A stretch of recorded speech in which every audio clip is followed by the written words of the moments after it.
Welcome to the Danny Carlson podcast, your resource for growing the business and mindset for a life of unrestricted freedom. Now here's your host, online marketing acrobat, Danny Carlson. I could think of no one better to start off the very first episode of the Danny Carlson podcast than my buddy Mike Vestil. So I met Mike here in Bali, and he's just one of those guys that you just look at him and you're like, has this guy figured out some kind of cheat code for life or something? Because he's got everything on paper that you could possibly ask for. He is super jacked, in amazing shape. He has got business figured out. He made $1.5 million in a single year at one point. He's been successful in multiple different realms of digital businesses, and he's only 25 years old. And to kick it all off, he's happy pretty much all of the time that I see him. I see him all around Bali, just run into him at the gym, at different restaurants, different events and stuff like that. And he's always just super stoked. And he brings that infectious energy to people. And I certainly like being around Mike. Most people like being around Mike. So I can think of no one better to kick off the first inaugural episode of the Danny Carlson podcast than the real certified badass, Mike Vestil. What's up, guys? I am super excited because this is the inaugural, the very first episode of the Danny Carlson podcast. And, I have done another podcast, done like 55 other episodes of the Actualize Freedom podcast, but that's all about Amazon stuff, which is cool. But in this one, I want to go a lot more into building a digital agency, location independence, mindset stuff, the things that I am a lot more passionate about. Nothing against Amazon, but this shit gets me a lot more fired up, to be totally honest. And I could think of no one better to bring on than my buddy Mike here. So a little bit of background with Mike and I just ran into this guy everywhere around Canggu over the period of a few months until we just kind of became friends by default, just because we kept literally running into each other everywhere at the gym every day, just like this. If you guys are watching on video, that's exactly how it's going down. And run into him at the gym and at every single restaurant we went to, pretty much everywhere we went. I think Mike was stalking me. So I definitely was stalking him. I want to know the Amazon ways. So Mike, maybe a good way to jump into things here is with this book that you have right in front of us here, because I think you really embody someone who, makes some good money, but also really enjoys your life. Because a lot of people, they have one or the other, but it's pretty rare to really meet people that have both figured out. So tell us a little bit about what went behind this book. Yeah, dude, I actually wrote this book in 24 hours. It was crazy. I remember I was at the gym and I was like, oh man, it'd be cool to have the word author in my tagline. So I thought it was an idea, and I was like, oh, maybe next year, because whenever someone wants to write a book, they're like, oh, I'll do it later, or I don't have an epic story to tell, or I'm not good enough, and all these limiting beliefs come into your head on why you shouldn't do that thing. In this case, it's writing a book, right? But then for me, I realized I was heck, I was I think 22 or 23 at the time when I wrote this, and I was like, dude, I've lived 22 years on this life. If my life isn't epic enough to write a freaking book, then I haven't been actually living, right? That was one of the biggest things that I was really living by is if your life and the way you live and how you treat your world and attack life every single day is not fit to be read about or to make a movie about, then you really gotta almost see if you're actually living the life that you want to live. Does it make sense? I love that too, be the hero of your own movie, right? Joe Rogan says it all the time, man. So I was like, screw it. Let's see if it was more like a test to see if something about my life would be interesting enough for people to read. Kind of like a experiment, right? So I gave myself 24 hours, like Parkinson's. I was like, okay, I have to finish this in the next 24 hours. I created this huge outline. And it was basically my life up until that point, right? So I literally put it in bullet points because I knew that if I just write, it wouldn't have one giant consensus message. So I was like, okay, this is exactly what I did, starting from when I pulled it up. Let's see, the first chapter. You were warned. I'm talking about my philosophy. Then I kind of talk about really everything, dude. Literally from my childhood when my parents preconception. How I was conceived, I found out that I was conceived on a billiard table. My mom and dad, I was we used to, what's it called? It's so weird, man. I think I was like 10 years old. It's like a romance novel mixed into here too. Everything, man. I was like 10 years old, and I was helping my dad with his air duct cleaning business, where he literally goes into the vents and he cleans, and makes some money, right? And I remember we were doing a gig for my aunt's place. They needed their vents cleaned.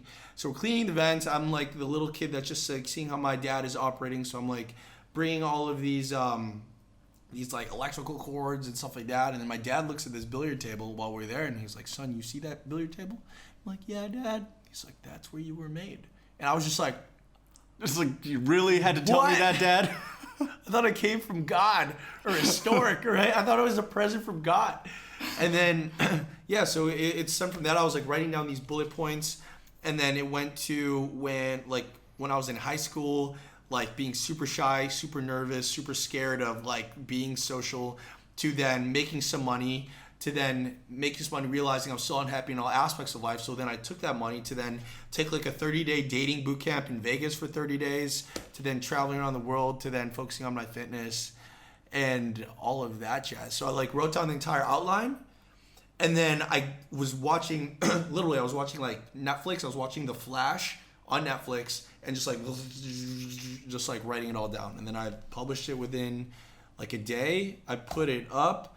And then, people just started buying it. And I was like, that's pretty sick. And from there, we turned it into an audiobook. And then now, like, this thing, like, generates some sales every single month, which is pretty cool.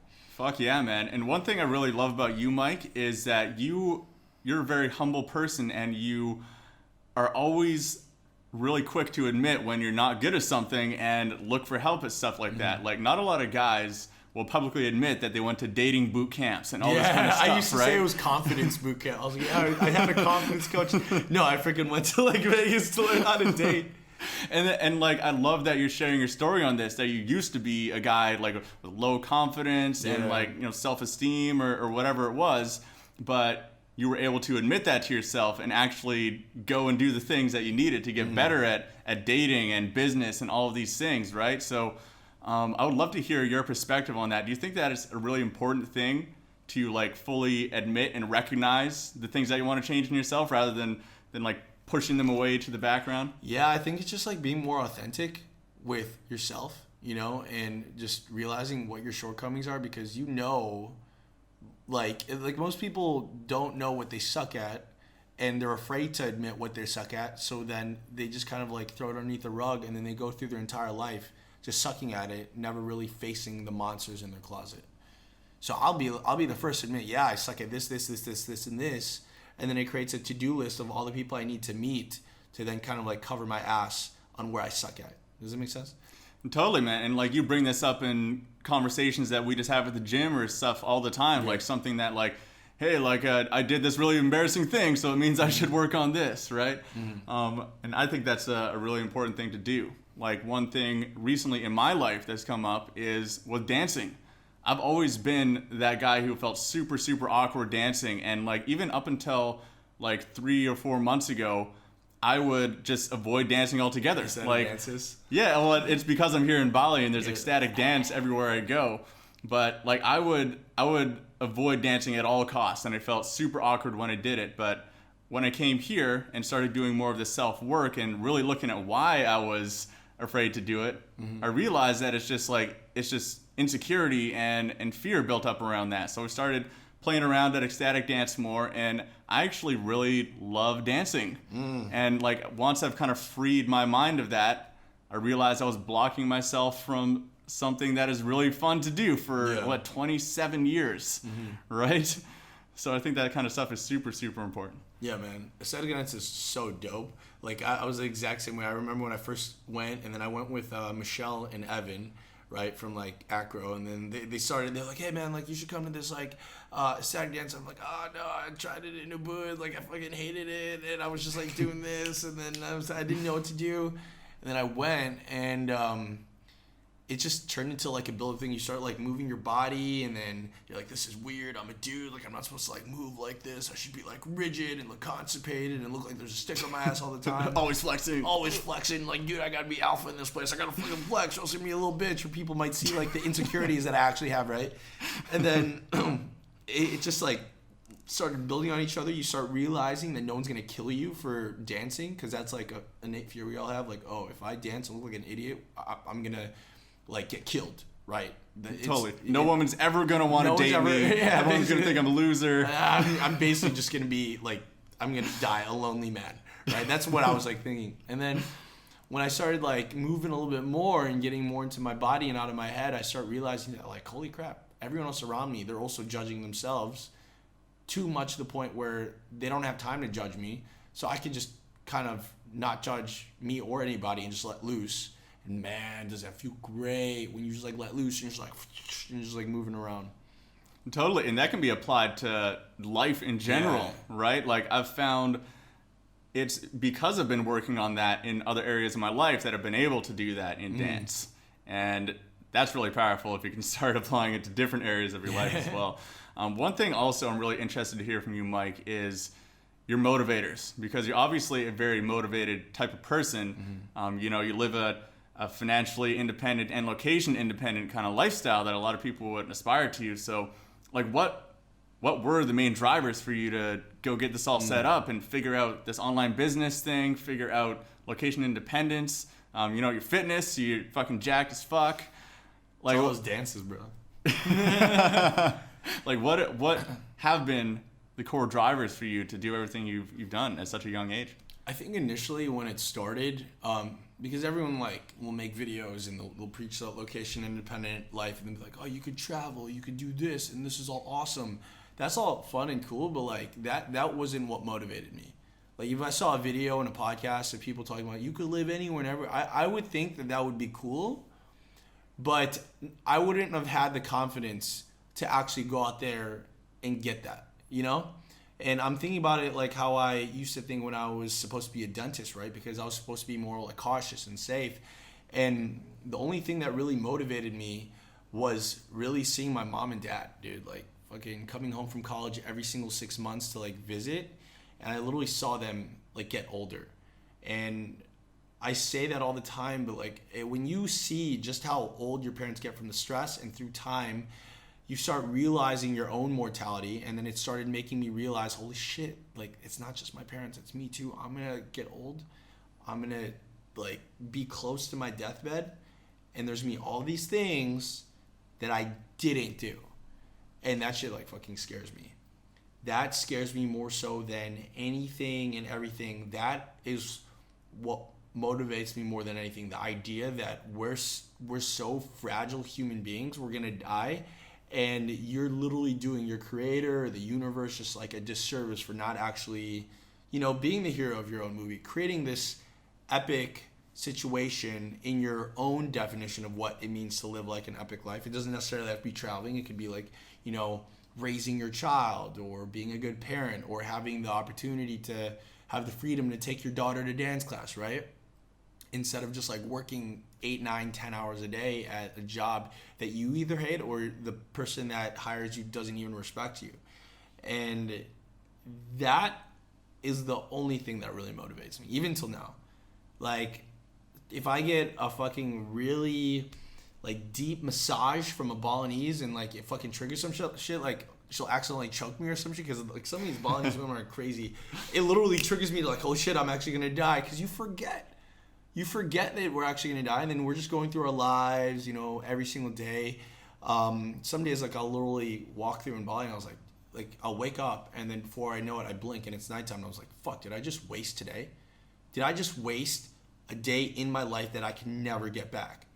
And it just pisses me off, the biggest thing. Like, I hate wasting my time, because I know that I'm not going to be around for a long time, you know, or my family or the people that I care about. So why should I ever not be motivated to do the thing that I know I need to do right now? It doesn't matter how many failures, how many judgments, how many times I get hit on. Every single time someone leaves a negative comment, they're like, yo, fucking, you suck, shave your armpits. And I'm like, no, fuck you, I'm living my life. I love how that's a real thing that people rag on you for in your videos. Do you shave your armpits? Fuck no, man. No, why am I getting judged? Boom. Damn. But man, you and I are exactly the same in that respect. That is my greatest motivator as well. And I read a poem somewhere that they use the phrase rocking chair regret. Yeah. And that to me is just such a visceral picture that since I've been about 13 years old, I have been able to transport myself to that rocking chair, that, you know, that theoretical rocking chair where I'm like in my 70s, 80s, just can't really do much anymore except sit in this rocking chair and reflect on what kind of life I lived. And the thought of sitting in that rocking chair, regretting all of the things that I wanted to do but didn't have the balls to go for, or like, you know, that girl who, you know, I loved but never really pursued and expressed my feelings for, that business I never started, or like, you know, like you said, working a 9 to 5 that you hated for 40 years, screaming to do something else the entire time, but you just didn't have the balls to do it. That drives me fucking mental, completely mental. That would drive any sane person mental. I feel like most people are crazy that they don't realize that they live in like a shitstorm, and they're just kind of like we were talking about, like, oh, everything's fine. Because think about it, people don't want to admit things are wrong because then they're admitting to themselves that they wasted their time. Like, I remember when I was like in sales when I was like 18 or 19, and I was like trying to sell these like 40-year-olds like into this direct sales company. And I was like, listen, I make $400 a month, and I don't say this to impress you, but to impress upon you that this stuff works, right? And I was like so freaking delirious. Like, I was so convicted, but I was getting people like sales. But there were some people that not only got mad because he was like this punk ass kid trying to like tell them to change everything that they're doing with their lives, but you literally see like some 30-year-olds or 40-year-olds. It's like this look in their eye where they know that they're fucking up and they're in this thing that they're not passionate about, but they don't want to admit it because that means they just wasted 20 years of their life. So they they turn the other cheek, they look the other way, and they say, no, you're wrong. And then they continue to do the things that they know deep down that they hate. And I'm not saying this for everyone. There's some people that love being a doctor, love being a dentist, love being a chiropractor. I'm just saying there's people out there that are in a thing because that's what society told them to do. And I'm here to say, don't do that shit if that's not what fuels you. If that's not what is going to excite you when you're on your rocking chair and you're going to look back and be like, I'm so glad I spent all of those years in that fucking like job that hated me, you know? Yeah, I'm so glad that I compromised to I'm so glad I was like just be safe and average. secure and live this average flatline kind of life. Which brings me to another thought that I've been pondering a lot lately, which is very interesting. Like recently, I've really come to terms with the fact that I am the type of person that would much rather do things that are very risky, that have a very high reward, and just deal with the downside consequences. And that those two things are inseparable. You cannot have the really amazing peak experiences, a lot of them, like that, you know, dating really beautiful women, or like starting a business and going through the whole roller coaster of that, or doing extreme sports and stuff like that. You cannot have those experiences without the flip side. The big, you know, the terrible breakup, the, you know, the emotional instability of your business being up and down and all over the place, or in extreme sports, you're like physically hurting yourself, right? And just coming to terms with the fact that those two things, they do come together, has given me a new perspective on the downsides and the pain.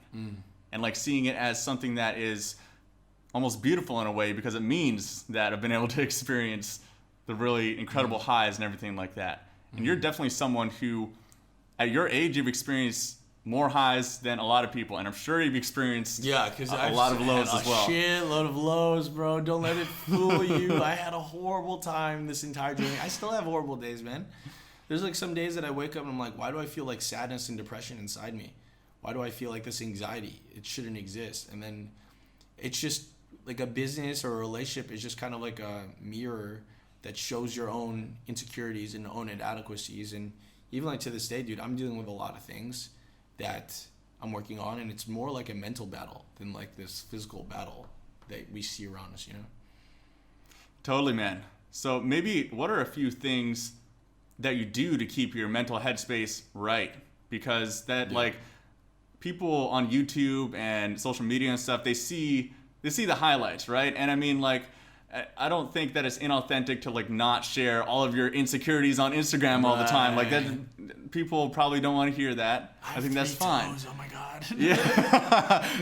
Like, should I shave my armpits today? Yeah. Fuck my armpits. Oh, they're gonna know. I didn't shave. One time I did shave them.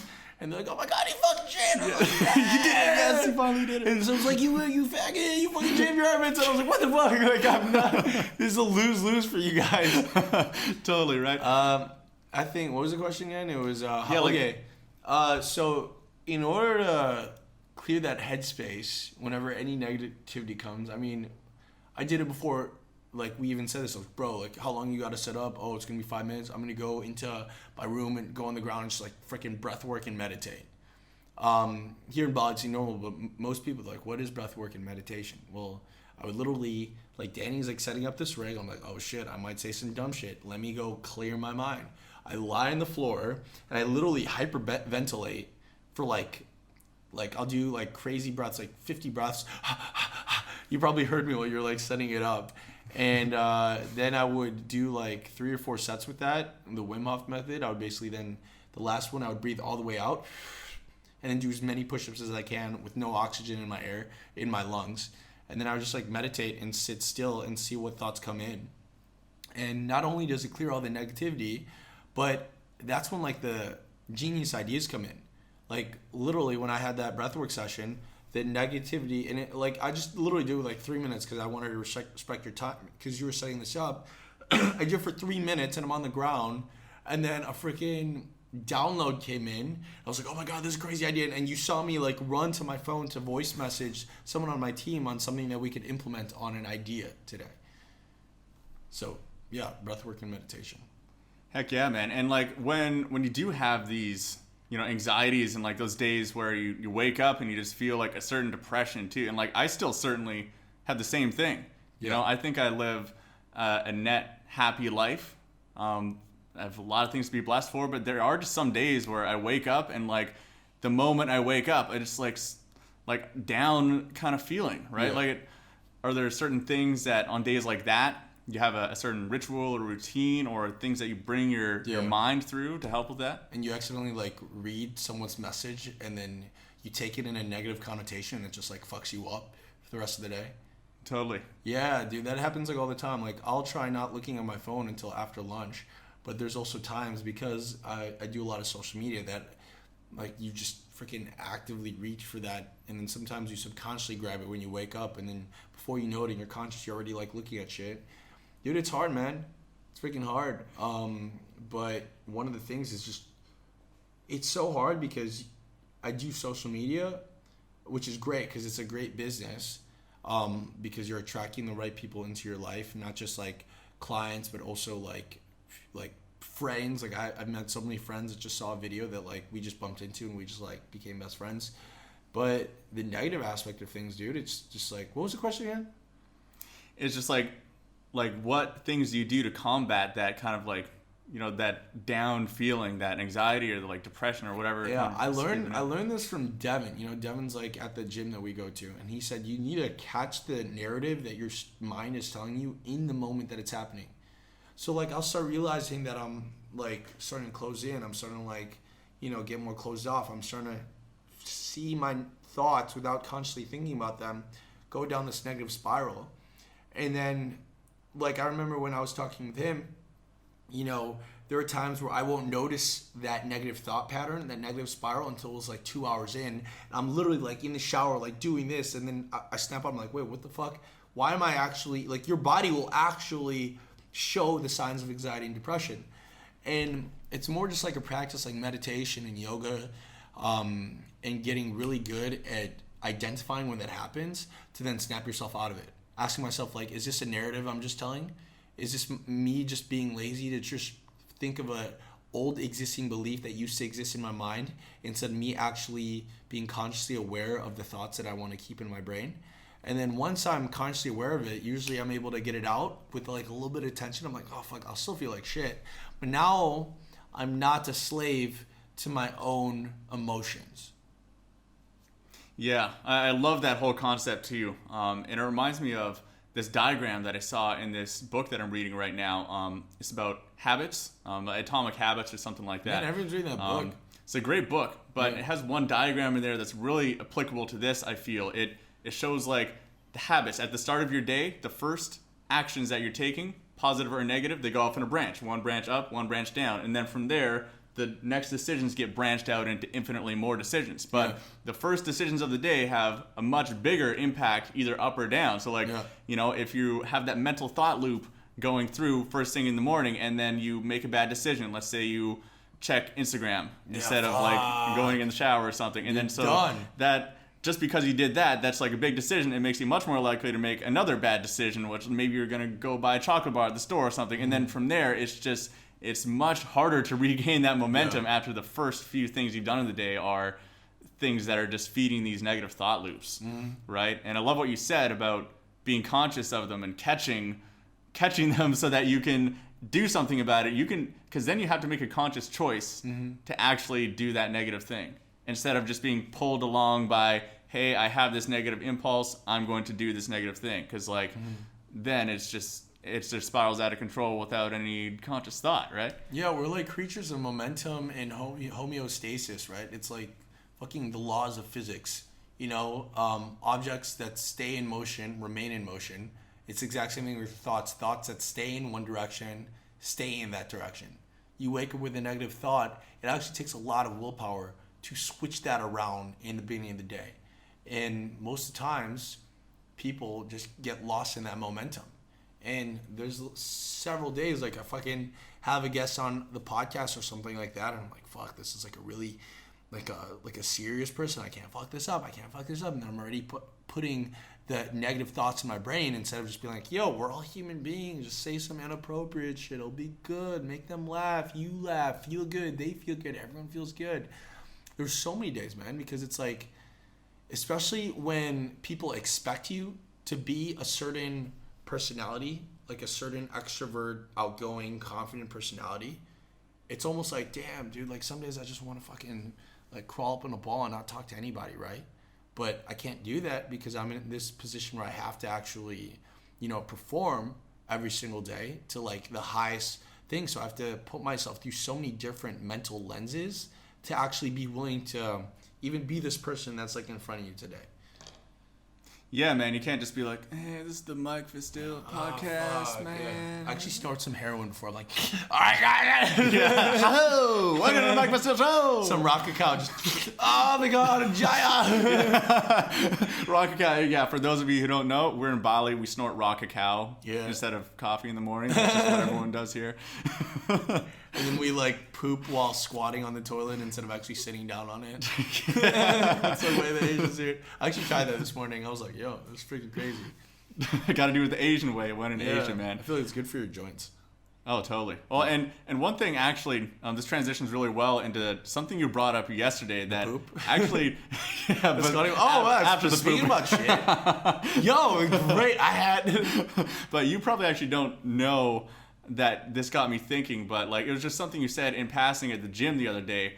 It was about social media. You had saw some picture. I like reposted an old picture of me mountain biking, like jumping over a buddy's truck earlier. Crazy. And you're like, hey, do you think that if social media was big back then, that you would have got like 10,000 likes on this photo, and that would have created this positive feedback loop, and you would have just like followed that and momentum, then just like followed that momentum, and it really got me thinking about the potential upsides of social media, because everyone talks about the downsides. Everyone knows the downsides, and we do it anyways, like smoking cigarettes, right?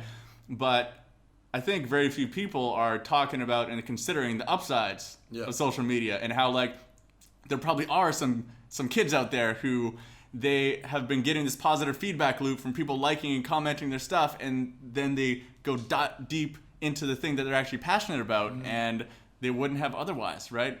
So what do you think about? I think as long as they're passionate about it, because there's a lot of, like, for example, girls that post pictures of like their boobs and butt. They're not necessarily passionate about doing that, but since that's what initially gave them the likes, that's what initially gave them the comments, that's what now they're going to be optimized for. So it's almost like how you make your name when you first get started. You tend to kind of stay that way, And then when you want to change to a different niche or a different like personality, you get like backlash because they're like, that's not you. Like, I just want more booby pictures. What's going on? But then you have like, say, the church girl from like Oklahoma that just created her thing because she loves singing. And now she's only singing. She never did like a picture like that. People are liking her and commenting her because that's what they came into her like presence for. That's what they came to her brand for. Then they'd be weirded out if she just switched and be like, oh, let me like just show my ass now. You know what I'm talking about? Yeah. So it really depends on the intention when they first start creating content. Like when I first started creating content, I was just making a bunch of content because I was just optimizing for views. And then when I changed, there was like a backlash. And then there were many times that like it drew me back because I was like, well, this is what the people want when I wasn't doing what I wanted. But like anything and everything, like how our thoughts don't like changing when we're in one momentum, most people don't like changing their mental constructs of like an ideology. But then what I'm realizing is when you do something long enough, they just tend to forget it. Like the Instagram logo, when the Instagram logo changed, everyone was like furious. Like, what the fuck? You changed the Instagram logo? Now we forget about it. Or the Hulk used to be like purple or gray, and then they changed it to green. And they're like, what the fuck? The Hulk being green? That's so dumb. And then like years later, they just forget it. Like, I love the green Hulk, you know? But it's the exact same thing with social media. If you do it just for likes and views instead of authentically getting people to come to you because you're authentically you, then it's going to be negative. But if you're authentically you and people come gravitate you because you're just saying your truth, you're saying everything, you're sharing all your heart on your sleeve, you're just sharing all your insecurities, but you're okay with that because you know that this is a journey, and then them coming into your life is just them viewing you kind of overcoming all those insecurities like any hero's journey. Then you start getting rewarded for being yourself, which is then good, kind of like how you were going to get rewarded for jumping that freaking dope-ass truck. Yeah, and that was super fun to do that. Yeah. Back in, this was like 2007 or something like that.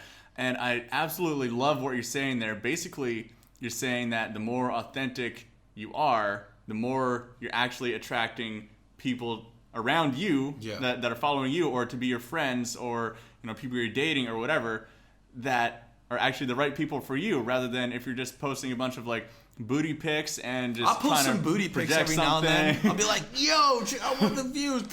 Well, I mean, you got a nice booty. I mean, it's worth showing off on Instagram. Yeah, it's that acro booty. Totally. But like, I'm sure there's a lot of people out there who they're optimizing for the wrong things, right? And if you're optimizing for the wrong things, you're probably attracting the things into your life that are wrong for you as well, right? So authenticity really is the core of what you're saying is important on social media, right? 100%. Authenticity is so dope, and that's like something that I've been just playing more on, is just like, how can I be what am I thinking right now? What am I feeling right now? And how can I just expressively share that to people around me? Because everyone's wearing masks. I would be wearing a mask, you'd be wearing a mask, and then now you have two human beings, masks, talking to each other instead of what we really need, and that's just two human beings talking to each other.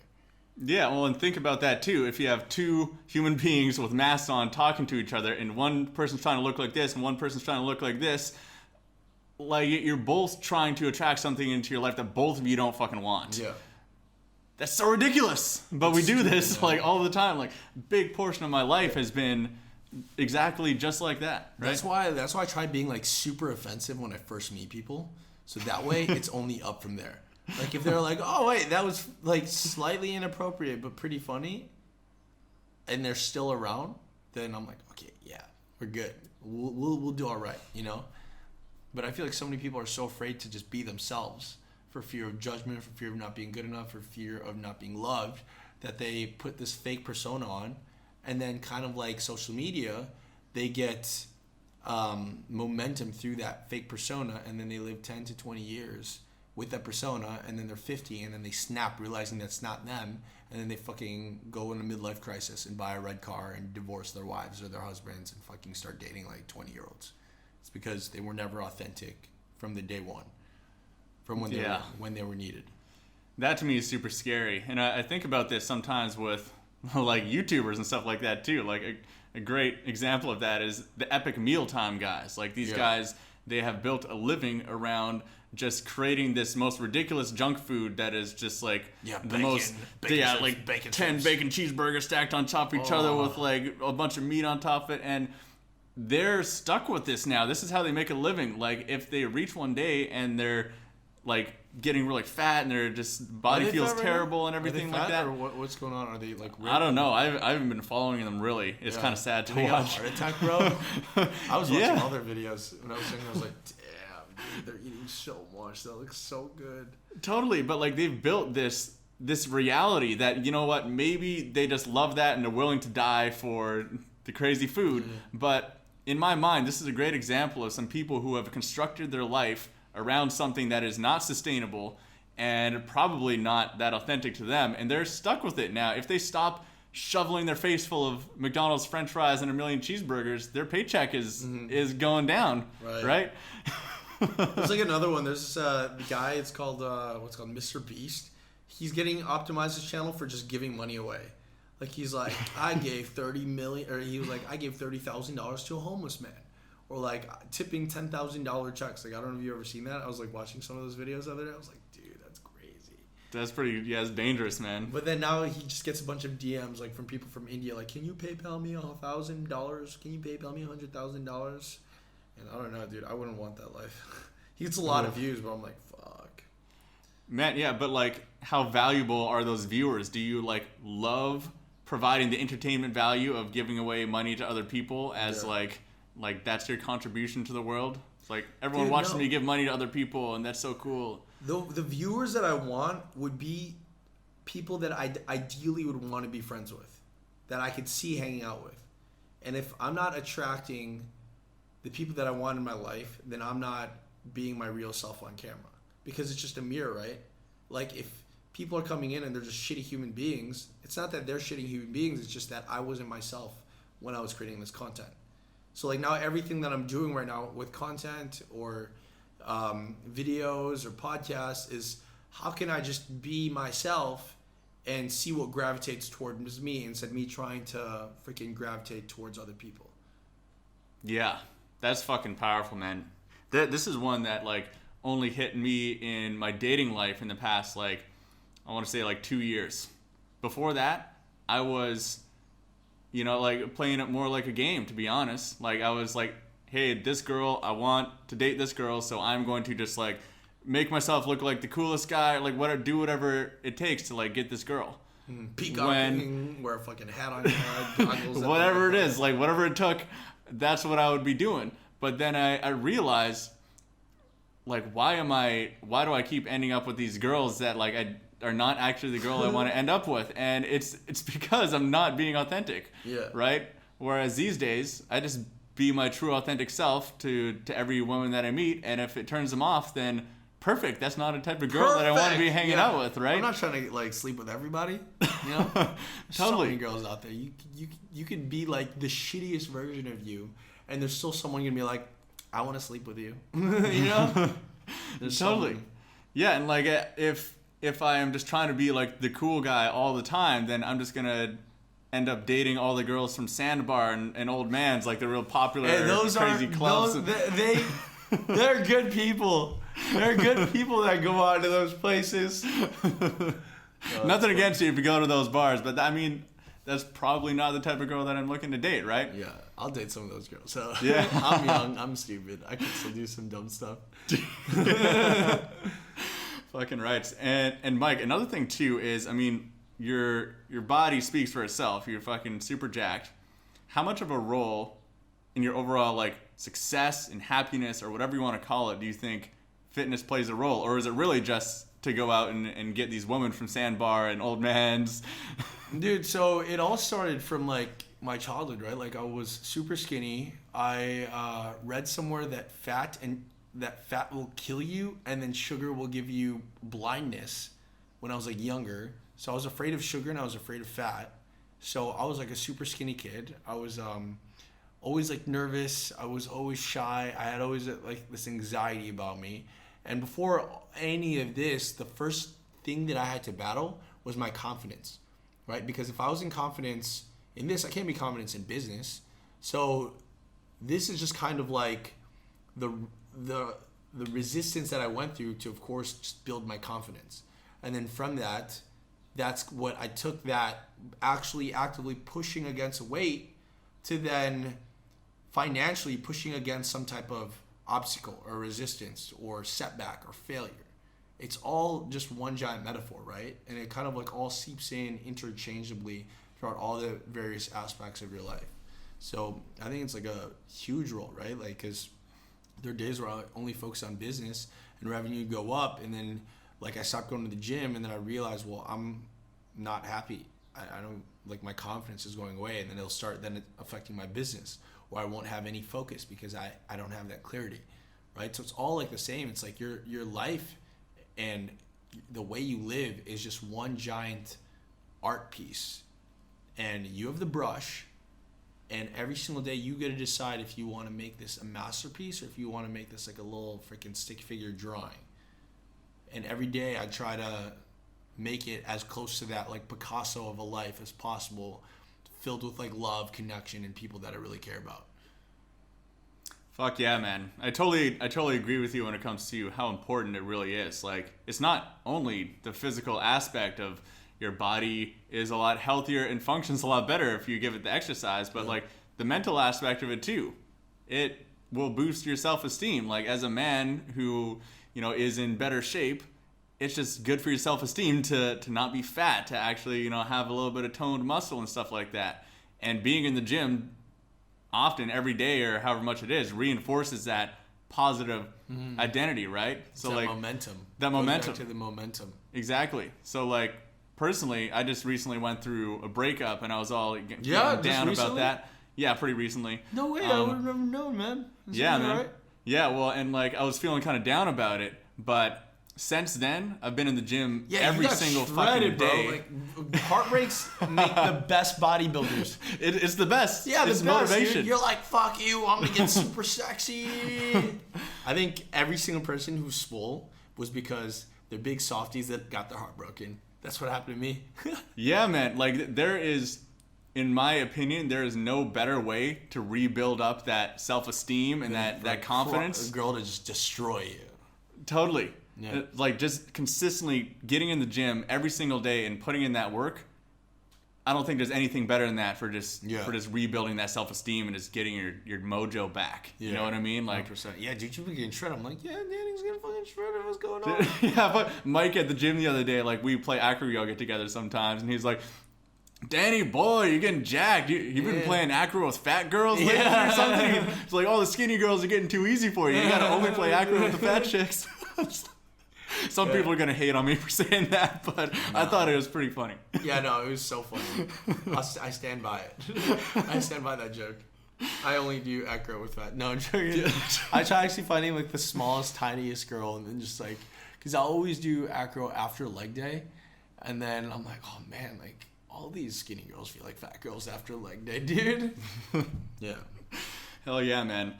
All right, Mike. Well, there's one other thing I'd really love to get your take on. Yeah. Because you're a very young guy. You've achieved a lot of really amazing things, but you know, it wasn't that many years ago that you were really just like starting out. You were the beginner, just wanting to like break into an online business and go this whole route.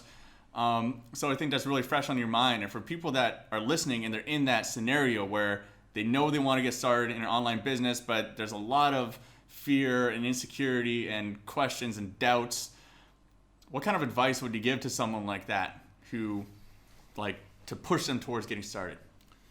I think before anything, before buying a course, before freaking even starting a business, is you need to audit your circle, right? Like, who are the like, what are the conversations that you're having? Make a long list, and then make a long list of everyone, like your friends, your mom, your dad, your sister, your family, your friends, your teachers, your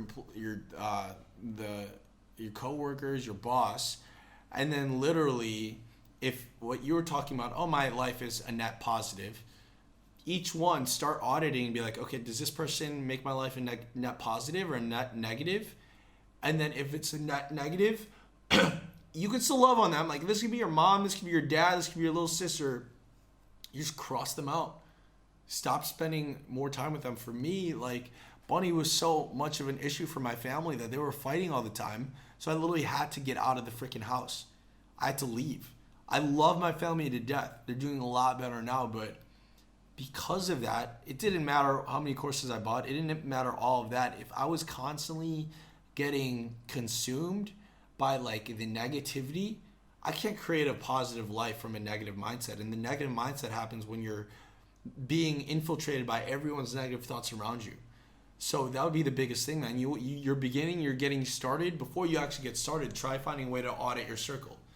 If there's someone that's shitty in your life, get rid of them. If you love them and that happens to be like your mom or your dad, just spend less time with them and then spend more time with them when you've actually like hit the success and then now you're coming back. But on the other end of things, don't get lost to the point where then you're only focused on business and then you never have time for your family and friends. Like there's so many people that I crossed out that when I started succeeding, I then started developing this ego like, oh, they're below me. Oh, I can't chill with them. They're negative vibes. But I think the truest test to see if you actually became the person through the personal development that you wanted is when you've made the success, when you've got all of the relationships and you had a good time, to go back home and live with your family, live with your friends, and see if you get triggered. Because you'll see how many people are actually enlightened if you can't spend time with your people back at home. Like for me, for example, I know I'm not at that point yet. Like if I go back home, I'll still feel, since you, like what you said, it wasn't too long ago, I'll still feel these like negativity inside the moment I start, even if I go to like freaking Wisconsin, right? Because that's where everything like hit the shit when I was like in college. But yeah, no, the biggest thing that answer your questions is auditing your circle. Spend less time with people that don't bring you up. Even like to this day, man, like I'm still, like the only reason why I wanted to get on this podcast with you is because you are like a net positive in my life, right?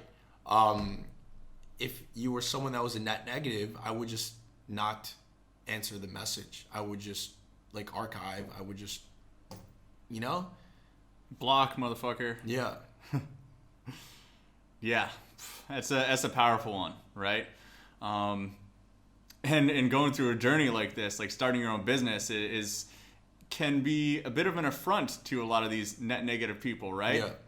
Because if you can succeed with something like that, then it forces them to question all of the reasons they've told themselves that they can't succeed with something like that, right? And like I experienced that with a lot of my old friends that were my really close friends, and then, you know, started actually succeeding with something like that. And like these are things we talked about that they wanted to do as well, but they were very negative about it and were telling me, you can never do this, like you're doing this, like that's bullshit, and like all this stuff. But then I realized that it is their own reasons why they can't do it are just being dissolved because they see me do it. And you don't want to surround yourself with people like that. Yeah, right? It's because when you succeed and you step in your own greatness, it shines a light on their own inadequacies. That's like the biggest thing I realized. But then we also got to come to a point where we're also not judging them, because everyone has their own timelines, everyone has their own journeys, and they're going to have to just go through it themselves. And all we can do is really just like love on them. But I'm going to love on them from afar, you know? And until we can meet, then we could actually like celebrate. But I feel like everyone's on their journey. Like even for me, there's some people that I'm like, fuck, if I meet you, like I'll still get really fucking triggered. Like I'm not like this enlightened fucking guru on the top of the mountain that's like, oh, everyone shall be loved. There's so many times that I'll see someone and be like, fuck this person, you know? But it's kind of just catching yourself in that momentum thought thing and then realizing that those thoughts don't even serve you, and to just like let go and to forgive. So powerful. So powerful. All right, Michael, this has been an absolute pleasure, bro.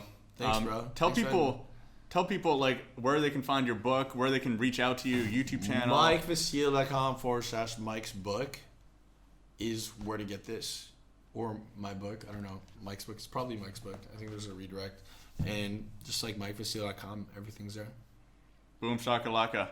Well, thanks for coming on for the inaugural episode of the Danny Carlson podcast. It's going to be fucking lit. If you guys want the show notes, head to dannycarlson.co and go check that out. And go give us a review. This is the first episode, so you might be the first person to leave us a review. Could you imagine? You're going to be freaking famous. One. Everyone's going to see your review because there's nothing there.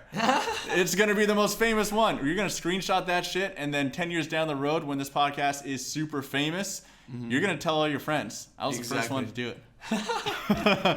Maybe I'll do it. I'll do it. Yeah. Just do it right Guys, now. I'm doing it right now. Where is it? I'll lead by example. Let's see. What is it? Is it up? Oh, it's not even up yet. It's not even up yet. It's not even up. Psych. I can't even do it. See, but you guys saw the intention. I was going to do it. Okay, awesome. Well, thank you for joining us, guys. Thank you for joining us, Mike. Thank you. See you guys on the flip side. Peace. Thanks for joining us on the Danny Carlson podcast. For resources mentioned in this episode, visit dannycarlson.co.